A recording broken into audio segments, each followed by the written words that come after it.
So guys amazing mushroom masala நான் ready பண்ணிட்டேன். இந்த கடாயில் இருக்கிற மஷ்ரூம் மசாலா ரெஸ்டாரண்ட்டில் பார்த்தீங்கன்னா கிட்டத்தட்ட 3000 ரூபாய்க்கு விற்றுருவாங்க. நம்மளுக்கு பார்த்தீங்கன்னா குறைஞ்ச வச்சா இன்னும் மிஞ்சி போனால் ஒரு 200 ரூபா செலவாயிருக்கும். சரி, ஓகே, முதல் வாய் டேஸ்ட் பண்ணிடலாம்.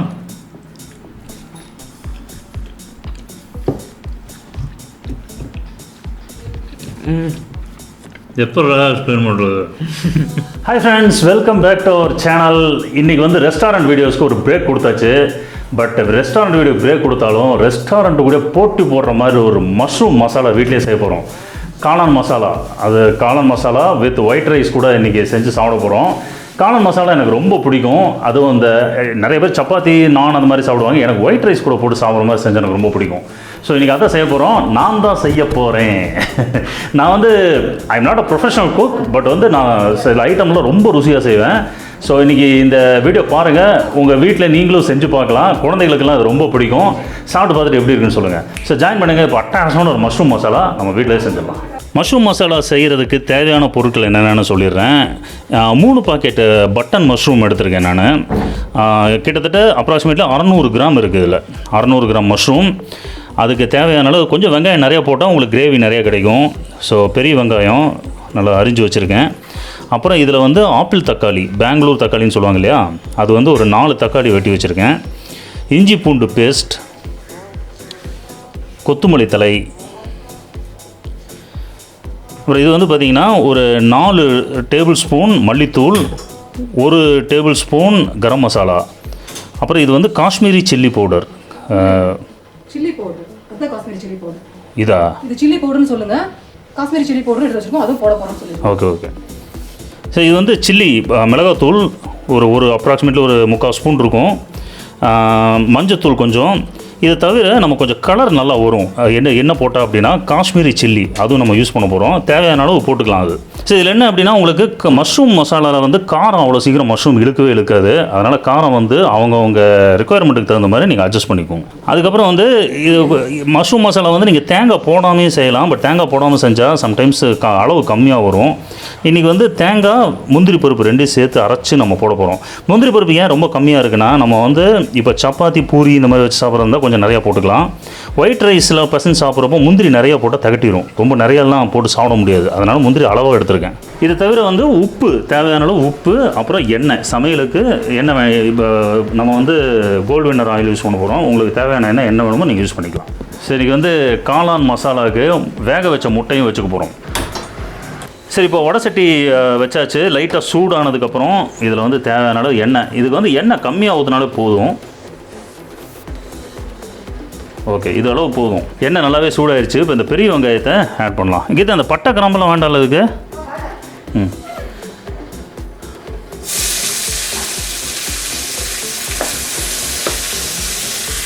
ஸோ இந்த பெரிய வெங்காயத்தை நல்லா அந்த ஒரு கோல்டன் ப்ரௌன் ஆகிற அளவுக்கு நல்லா வதக்கணும். அடி கனமான ஒரு வடை சட்டி எடுத்துக்கிட்டீங்க அப்படின்னா உங்களுக்கு வந்து சீக்கிரமாக வெங்காயம் வதங்கிடும். இப்போ வெங்காயத்தில் உப்பு போட்டிங்கன்னா கொஞ்சம் லைட்டாக வேகமாக வேகும். அப்படியா? ஓ, இது என்னடா புது. எனக்கு தெரியும் இந்த டெக்னிக்கு. நான் தான் உனக்கு சொல்லி கொடுத்தது. நான் தான் உங்களுக்கே சொன்னேன். இப்போ இதில் வந்து இந்த இஞ்சி பூண்டு பேஸ்ட்டு போட்டுக்கலாம். இதை அதில் இருக்கிறது அத்தனை போடணுமா? சிம்மில் வச்சு போடுங்க. ஓகே, இஞ்சி பூண்டு ஆட் பண்ணுறப்போ கொஞ்சம் சிம்மில் வச்சுக்கலாம். ஸோ இன்றைக்கி நம்ம கொஞ்சம் நிறையா செய்கிறதுனால இஞ்சி பூண்டு பேஸ்ட்டு கொஞ்சம் நிறையாவே போடுறோம்.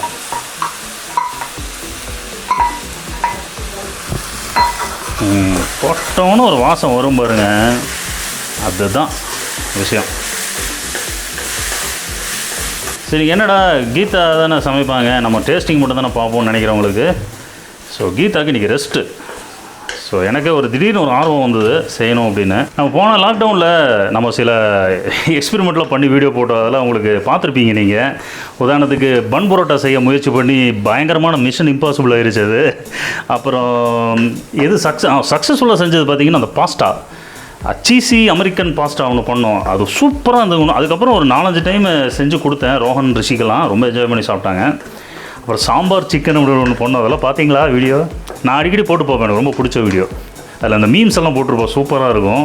ஸோ அதெல்லாம் நீங்கள் பார்க்கணுன்னு விரும்பினா மேலே அந்த லிங்க் எல்லாம் வரும், கிளிக் பண்ணி பாருங்கள். ஸோ இஞ்சி பூண்டு பேஸ்ட் வந்து நல்லா வதங்குறது ரொம்ப ரொம்ப இம்பார்ட்டண்ட். அந்த பச்சை வாசமும் இருக்கக்கூடாது இஞ்சி பூண்டோடது. இருந்ததுன்னா அவங்களுக்கு அந்த கிரேவி வந்து என்ஜாய் பண்ணி சாப்பிட முடியாது. ஸோ அதனால் பொறுமை கடலினும் பெரிது. இந்த டிஷ்ஷு இஞ்சி பூண்டெல்லாம் போட்டு செய்கிறப்போ நல்லா வதங்கட்டும். இஞ்சி பூண்டு நல்லா வதங்கிருச்சான்னு எப்படி கண்டுபிடிப்பீங்க சொல்லுங்கள்? கமெண்ட்டில் டைப் பண்ணுங்கள். லைட்டாக அப்படி எண்ணெய் விடும், அந்த வெங்காயத்துலேருந்து அப்படி கொஞ்சம் எண்ணெய் விடும். அதுதான் வந்து இண்டிகேஷன் நல்லா வதங்கிருச்சு அப்படின்னு. ஸோ அது வரைக்கும் பொறுமையாக அப்படியே கலரணும்.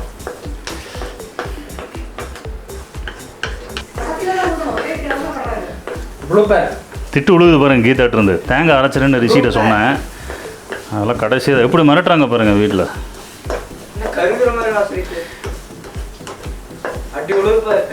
வீட்டில் அவங்களுக்கு ரெஸ்ட்டு கொடுக்கலாம் அப்படின்னு நம்ம அதை செஞ்ச முயற்சி பண்ணால். கோயம்புத்தூரில் ஒரு 3 நாள் மழை பெஞ்சதுங்க. 3 நாள் கிளைமேட் நல்லா இருந்தது, மறுபடியும் சூடு ஆரம்பிச்சிருச்சு. ஆனால் இன்றைக்கி பார்த்திங்கன்னா வெயில் இல்லை அவ்வளோவா, ஆனால் சூடு. ஸோ இப்போ இந்த இஞ்சி பூண்டு பேஸ்ட் பார்த்திங்கன்னா நல்லா அந்த பச்சை வாசமெல்லாம் கம்ப்ளீட்டாக போய் அப்படியே இந்த எண்ணெயெல்லாம் ஷைன் அடிக்க ஆரம்பிச்சிருச்சு. ஸோ இந்த சமயத்தில் இந்த வெட்டி வச்ச தக்காளி, பொடி பொடியாக அரிஞ்சு வச்ச தக்காளி ஆட் பண்ணிடலாம். ஸோ தக்காளி ஆட் பண்ணி அப்படியே மறுபடியும் தக்காளி நல்லா ஒரு அந்த பொசுங்கிற வரைக்கும் நல்லா வதக்கணும். அப்படியே மேஷ் ஆகிரும் தக்காளி. இது கூட ஃப்ளேமு கொஞ்சம் மீடியமில், ஃப்ளேம் அப்பப்போ அட்ஜஸ்ட் பண்ணிக்கோங்க உங்கள் குவான்டிட்டிக்கும் நீங்கள் ஊற்றுற எண்ணெய்க்கு தகுந்த மாதிரி. ஸோ இதுதான் வந்து உங்களுக்கு நீங்கள் செய்கிற அந்த மஷ்ரூம் மசாலாவுக்கு கிரேவி கொடுக்கும். நீங்கள் எந்த அளவுக்கு வெங்காயம் தக்காளி போடுறீங்களோ அந்தளவுக்கு கிரேவி கொடுக்கும். கடைசியாக தேங்காயும் ஊற்றுறப்போ உங்களுக்கு நல்ல ஒரு குவான்டிட்டி கிடைக்கும் அந்த மஷ்ரூம் தேங்காய் எல்லாம் சேர்ந்து. நம்ம வீட்டில் எல்லாருமே நல்ல ஃபுடீஸ், ரோஹன், ரிஷி எல்லாருமே. ஸோ எப்போவுமே கொஞ்சம் அளவு அதிகமாக தான் செய்வோம். மாஸ்டர் ரிஷி அவருக்கு வந்து ரொம்ப ஒரு கஷ்டமான வேலை கொடுத்துருக்கோம், முட்டை உரிக்கிறது. ஆச்சாடா முட்டை? ரிஷி கோவம் வந்துருச்சு சொன்னோன்னு. ஏன் ரிஷி கோவம்?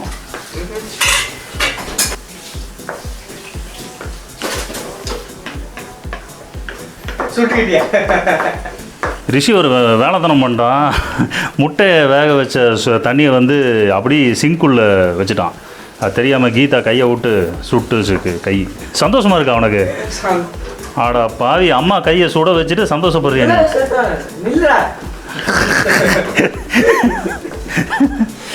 பிளான் பண்ணி தானே வச்ச நீங்கள்? கை சுடணுன்ட்டு பிளான் பண்ணி வச்சுட்டு திட்டமிட்ட சதி. ஸோ பாருங்கள், இந்த மாதிரி நல்லா ஒரு வெங்காயம் தக்காளி அந்த இஞ்சி பூண்டு பேஸ்டெல்லாம் அப்படி மேஷ் ஆகணும். அப்போ தான் வந்து கிரேவி நல்லா டேஸ்ட்டாக இருக்கும். அப்படி கொஞ்சம் ரோஸ்டட் ஸ்மெல் வரும். அது வரைக்கும் பொறுமையாக வதக்கணும். தக்காளியில் அந்த பச்சை வாசனையெல்லாம் போகணும். ஸோ நல்லா வதங்கிருச்சு. இப்போ நம்ம அந்த வேணுங்கிற பொடியெல்லாம் போட்டுக்கலாம். நான் ஆல்ரெடி சொன்ன மாதிரி இதில் வந்து மல்லித்தூள், கரம் மசாலா, மிளகாத்தூள், மஞ்சத்தூள் இருக்குது. இது அப்படியே சேர்த்திடலாம். மல்லித்தூள் வந்து 4 டேபிள் ஸ்பூன் போட்டுருவோம். இப்போ இந்த போட்ட மசாலாலாம் வந்து நல்லா மிக்ஸ் பண்ணி விட்டுறலாம். நான் இன்றைக்கி எண்ணெய் ரொம்ப கம்மியாக போட்டு செஞ்சுருக்கேன். சரி, கொஞ்சம் இதாக சாப்பிட்லாம் அப்படின்ட்டு, லைட்டாக சாப்பிட்லான்ட்டு. நீங்கள் வந்து கொஞ்சம் எண்ணெய் அதிகமாகவும் ஊற்றிக்கலாம். இப்போ இந்த மசாலாலாம் ஆட் பண்ணியாச்சு. அதெல்லாம் அப்படி வறுபடப்பட நம்ம அந்த மஷ்ரூம்ஸை நம்ம ஆட் பண்ணிடலாம். ஸோ இது வந்து ஆல்ரெடி சொன்ன மாதிரி 600 கிராம் காளான் இருக்குது, பட்டன் மஷ்ரூம்ஸ் 3 பாக்கெட்டு. ஸோ இது வந்து நல்ல ஹெவி குவான்டிட்டி தான் செய்கிறோம். ஸோ இது அப்படியே இந்த மசாலாவோடு சேர்த்து இந்த காளானை அப்படி கிளறி விடலாம். கொஞ்சம் நேரம் ஆனோன்னு பார்த்தீங்கன்னா அந்த காளானே தண்ணி விடும். ஸோ அந்த தண்ணி விடுறதுக்கு தகுந்த மாதிரி மனசில் கணக்கு போட்டு நம்ம தண்ணி ஆட் பண்ணணும், இல்லாட்டி ரொம்ப தண்ணி ஆயிரும். இப்போ இவ்வளோ இருக்குல்ல, நல்லா வேக ஆரம்பித்ததுக்கப்புறம் பாருங்கள் அப்படி சுருங்கிடும். இந்த இவ்வளோ அளவு இருக்கிறது வந்து ஒரு அரை வடை சட்டியாக மாறிடும். மஷ்ரூம்ஸ் வந்து யூஸ்வலாக நிறைய தண்ணி விடும். ஓகே, இப்போ நல்ல மசாலாவோட நல்லா சேர்த்தியாச்சு காளானெல்லாம். இப்போ வந்து கொஞ்சம் தண்ணி மட்டும் தொளிச்சு விட்டுக்கலாம். கொஞ்சம் தண்ணி தொளிச்சு விட்டுட்டு கொஞ்ச நேரம் வெயிட் பண்ணால் அந்த காளானும் கொஞ்சம் தண்ணி விடும். இப்போ இந்த சமயத்தில் பார்த்தீங்கன்னா அந்த காஷ்மீரி சில்லி நான் சொன்னேன் இல்லையா, அதையும் நம்ம கொஞ்சம் ஆட் பண்ணலாம். காளான் பார்த்திங்கன்னா அவ்வளோ சீக்கிரம் காரத்தை வந்து அப்சர்வ் பண்ணாது. அந்த கிரேவி தான் வந்து ஸ்பைஸியாக இருக்கும். ஸோ அதுக்கு தகுந்த மாதிரி நீங்கள் உங்களுக்கு எவ்வளோ காரம் வேணுமோ அதுக்கு தகுந்த மாதிரி நீங்கள் போட்டுக்கலாம். கடைசியில் அந்த தண்ணியெல்லாம் விட்டு அது கொதிக்க ஆரம்பித்ததுக்கப்புறம் நீங்கள் லைட்டாக கொஞ்சம் டேஸ்ட் பண்ணிவிட்டு கூட நீங்கள் காரம் அட்ஜஸ்ட் பண்ணிக்கலாம். காரம், உப்பு எல்லாமே. நான் இனி உப்பு இப்போ தேவையான அளவு போடலை, கொஞ்சம் தண்ணி விடட்டும். சூப்பர். இந்த மசாலா அப்படியே இந்த காளானோட பிளெண்ட் ஆகி தண்ணி தொளிச்சு விட்டதுக்கப்புறம் பாருங்கள், பார்க்குறதுக்கு ரொம்ப பியூட்டிஃபுல்லாக இருக்குது. அட்டகாசமான ஒரு மசாலா வரும்னு இதுலேருந்தே தெரியுது. Looks very attractive. ஸோ இந்த காளான் வந்து கொஞ்ச நேரம் மூடி வைக்கலாம். மூடி வச்சு லைட்டாக கொஞ்ச நேரம் குக் ஆகட்டும். ஸோ நம்ம கொஞ்ச நேரம் மூடி வச்சுருந்தோம். இப்போ பார்த்தீங்கன்னா காளான் வந்து கண்டிப்பாக தண்ணி விட்ருக்கோம். ஆஹா சூப்பர். நான் பார்த்தீங்கன்னா கொஞ்சம் தான் தண்ணி தொளிச்சு விட்ருந்தேன், அப்புறம் காளானே தண்ணி விட்ருக்கு. என்ன சூப்பராக இருக்குது பாருங்கள் பார்க்குறதுக்கு. இப்போவே இறக்கி வச்சு அப்படியே சாப்பிட்லாம், அந்த மாதிரி இருக்குது. காளானும் வெந்துருச்சு. Very good. ரிஷி எப்படி இருக்குது? சூப்பராக இருக்குது. கோர்டன் ராம்சேவே இந்த மாதிரிலாம் சமைக்க முடியாதுடா. நாங்களாம் யார் தெரியுமா? சிக்கனும் இதே மாதிரி செய்யலாம். இதில் காளான் வாய் ரொம்ப ரோடாகுது. காளானுக்கு பதிலாக சிக்கன் போட்டிங்கன்னா அட்டகாசமான சிக்கன் கிரேவி ரெடி. பட் எனக்கு காளான் வந்து ரொம்ப பிடிக்கும். ரைஸ் கூட போட்டு சாப்பிட்றது ரொம்ப பிடிக்கும். தேங்காய் போடுறவங்க நீங்கள் ஆட் பண்ணிக்கலாம். தேங்காய் வேண்டாம் எனக்கு இப்படி சாப்பிட்லாம் அப்படின்னா நீங்கள் இந்த கண்டிஷனே நீங்கள் இறக்கி உப்பெல்லாம் பார்த்துட்டு இறக்கிக்கலாம். ஸோ இப்போ நம்ம உப்பு லைட்டாக டேஸ்ட் பார்க்கலாம். உப்பு சுத்தமாக இல்லை. ரிஷி எப்படா போடுவாங்க? இந்த யூரோப்பியன் ஸ்டைல் உப்பு போடுவாங்க எப்படி? இப்படியா? எல்லாம் கையிலேயே ஒட்டிச்சுரா. ஓ இதெல்லாம் கையிலேயே ஒட்டிக்க போகுது. மிடில் ஈஸ்ட், யூரோப்பில் இல்லை. நான் அந்த வீடியோ பார்க்கல. இவங்க தான் ரோஹனும் ரிஷியும் தான் பார்த்துட்டு எனக்கு தெரியப்படுத்தினாங்க. எனக்கு கிண்டல் அடிக்கிறீங்களா இல்லை உண்மையிலே அந்த மாதிரி எதாவது இருக்குதா? போன லாக்டவுனில் இந்த பையன் வந்து இத்திரூன் இருந்தான் இல்லையா? இப்போ பாருங்கள், நான் ஒரு கம்பேரிசன் ஃபோட்டோ காமிக்கிறேன். இதே நானும் ரிஷியும் போன லாக்டவுனில் சமைச்ச ஒரு வீடியோ இருக்குது. நல்லா வளர்ந்துட்டான். நிறைய பேர் சொல்கிறாங்க பாரு, வாய்ஸ் எல்லாம் வந்து மொரட்டு சிங்கிள் வாய்ஸ் மாதிரி ஆயிடுச்சு அப்படின்னு. உப்பு சிறப்பாக இருக்குது, கரெக்டாக இருக்குது. சரி இப்போ நம்ம அடுத்து என்ன பண்ண போகிறோம்னா, நம்ம அந்த தேங்காயும் முந்திரி பருப்பும் அரைச்சி வச்சோம் இல்லையா, அந்த கலவையை வந்து இதில் சேர்த்திடலாம். தேங்காய் சட்னி. முந்திரி தேங்காய் இது எதுக்குன்னா கொஞ்சம் அளவு ஜாஸ்தி பண்ணி கொடுப்போம், அவ்வளோதான், வேற ஒன்றும் இல்லை. ரிஷியெல்லாம் அப்படியே எடுத்து குடிப்பான். தேங்காய் ஆட் பண்ணியாச்சு. இப்போது நீங்கள் வந்து இனிமேல் எனக்கு கொஞ்சம் தண்ணியாக வேணும் குழம்பு அப்படின்னா நீங்கள் கொஞ்சம் லைட்டாக தண்ணி ஆட் பண்ணிக்கலாம். பட் இது வந்து போதும்னு நினைக்கிறேன். ரோஹன், இந்த திக்னஸ் போதும் இல்லை, நீ கொஞ்சம் கூட தண்ணி ஆட் பண்ணிக்கலாம்னு நினைக்கிறேன் இல்லையா? அப்போ தான் கொஞ்சம் ரைஸில் போட்டு சாப்பிட்றதுக்கு நல்லாயிருக்கும். ஸோ அந்த தேங்காய் அரைச்ச ஜார்லேயே கொஞ்சம் தண்ணி போட்டு மிக்ஸ் பண்ணியிருக்கேன். இதை அப்படியே இந்த கடாயில் மிக்ஸ் பண்ணிடலாம். ஓகே, இந்த அளவுக்கு தண்ணி ஊற்றினா போதும். இது வந்து ரொம்ப தண்ணி ஊற்றிட்டீங்க அப்படின்னாலும் அந்த ஒரு இந்த பஞ்ச் போயிடும் குழம்புலேருந்து. ஸோ பெர்ஃபெக்டாக இருக்குது, அட்டகாசமாக இருக்குது. வாவ். கொத்தமல்லி இதெல்லாம் கொஞ்சம் அப்படியே லைட்டாக தூவிட்டால் போதும். ஓகே, இந்தளவுக்கு போதும், ரொம்ப வேண்டாம். So guys, amazing mushroom masala நான் ரெடி பண்ணிட்டேன். இந்த கடாயில் இருக்கிற மஷ்ரூம் மசாலா ரெஸ்டாரண்ட்டில் பார்த்தீங்கன்னா கிட்டத்தட்ட 3000 ரூபாய்க்கு விற்றுருவாங்க. நம்மளுக்கு பார்த்தீங்கன்னா குறைஞ்சபட்சம் இன்னும் மிஞ்சி போனால் ஒரு 200 ரூபா செலவாயிருக்கும். அருமையான மஷ்ரூம் மசாலா. இது வந்து வீட்டில் நாங்கள் 4 பேர் இருக்கோம். 4 பேர் மத்தியானமும் சாப்பிட்லாம், நைட்டுக்கும் வச்சுட்டு சாப்பிட்லாம். சப்பாத்தி, தோசை அந்த மாதிரி செஞ்சு கூட சாப்பிட்லாம். ஓகே, இதை டேஸ்ட் பண்ணிடலாம். அடுத்தது இறக்கி வச்சிடலாம்.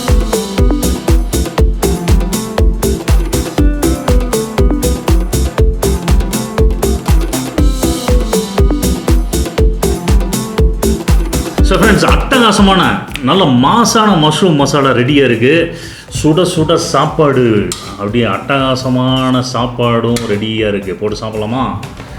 இன்றைக்கி வந்து வீட்டு சமையல் தாங்க. உண்மையிலே எல்லாமே நம்ம ஆசை தீர போட்டு சாப்பிட்லாம். ஏறிச்சு இவ்வளோ கம்மியாக கொடுத்துட்டாங்கன்னு வருத்தப்படாமல் போட்டு சாப்பிட்லாம். ரெஸ்டாரண்ட்டில் வாங்குகிற காசில் வந்து ஜஸ்ட்டு ஒரு 15-20% கூட செலவாகிறதில்ல இல்லை? ஓகே, இப்போ இந்த ரைஸுக்கு வந்து பாருங்கள், மஷ்ரூம் பாருங்கள் கைஸ், இங்கே பாருங்களேன் ஃப்ரெண்ட்ஸ். இந்த மாதிரி உங்களுக்கு நான் செஞ்சேன், என்னமோ உளறிட்டு இருக்கேன். இந்த மாதிரி மஷ்ரூம் மசாலா வீட்டில் செய்யுங்க. உங்களுக்கு நான் பெட்டை கட்டுறேன், செஞ்சு எனக்கு ஃபோட்டோ அனுப்புங்க, நம்ம கம்யூனிட்டியில் போடலாம்.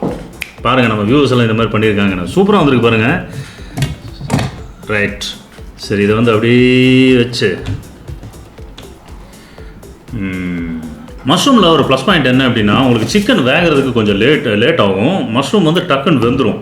ஸோ உங்களுக்கு அப்படியே அந்த மசாலாவோடு சேர்த்து அப்படி கொதன்னு சூப்பராக இருக்கும் பார்க்குறதுக்கு. ஸோ மஷ்ரூம் மசாலா பாயில்டு எக்கு காம்போவோட அப்படி அப்பளம், ஃப்ரெஷ் அப்பளம் வந்தாச்சு. ஓகே, இப்போது பாருங்கள், இது இந்த கிரேவியை அப்படி ரைஸோட. கீதாவுக்கு ஸ்பெஷல் தேங்க்ஸ். நல்லா பொலன்னு அட்டகாசமான ரைஸ். குழம்பு நல்லா செஞ்சால் பத்தாது, ரைஸும் நல்லா செய்யணும். கைஸ் இது வந்து நீங்கள் சப்போஸ் நீங்கள் சப்பாத்தி பூரி இல்லை நான் அந்த மாதிரி வச்சு சாப்பிடணும்னு ஆசைப்பட்டீங்கன்னா அதுக்கும் அட்டகாசமாக இருக்கும். ஒரு டாலப் ஆஃப் பட்டர் கூட நீங்கள் போட்டுக்கலாம். அந்த மாதிரி சாப்பிட்றப்போ ரைஸ் கூட சாப்பிட்றப்போ பட்டர் போடாதீங்க, திகட்டிடும், உங்களால் நிறைய சாப்பிட முடியாது. மஷ்ரூம் மசாலா ரைஸுக்கு பிசைகிறப்போ பார்த்தீங்கன்னா ரைஸுக்கு சாப்பிட்றப்போ பட்டர்லாம் போட்டுறாதீங்க, அதுதான் சொல்ல வந்தேன். இந்த மஷ்ரூம் கட் பண்ணது நான் தான், நல்லா அழகழகாக கட் பண்ணியிருக்கேன். இந்த மாதிரி ஒரு ஷேப்பில் கட் பண்ணுங்கள். ரொம்ப பொடியாக கட் பண்ணிங்கனாலும் உங்களுக்கு சாப்பிட்றப்போ அந்த வாயில் அது படுறப்போ உங்களுக்கு ஒரு ஃபீலே தெரியாது. இந்த மாதிரி இருக்கணும் பீசஸ் எல்லாம். இந்த மாதிரி பீசஸ் கட் பண்ணி போட்டிங்கன்னா தான் சாப்பிட்றப்போ நல்லா ஒரு பல்லில் அகப்படும். அந்த மஷ்ரூம் நல்லாயிருக்கும் சாப்பிட்றதுக்கு. நாங்கள் பேசிகிட்டு இருக்கிறதுக்கு இங்கே பாருங்கள், பக்கத்தில் அவன் ஜோடி ஆனால் போதும் அப்படின்னு அடித்து தூக்கிட்டு இருக்கிறான். எப்படி இருக்குது டேஸ்ட்? ஒன்றுமே சொல்ல மாட்டேங்கிற. இப்போ சாப்பிட்டேன் அப்படின்னு அப்புறம் வாய் திறந்தா போய் அதெல்லாம் வேண்டாம். சரி முறைக்காத சாப்பிடு. சரி ஓகே, முதல் வாய் டேஸ்ட் பண்ணிடலாம்.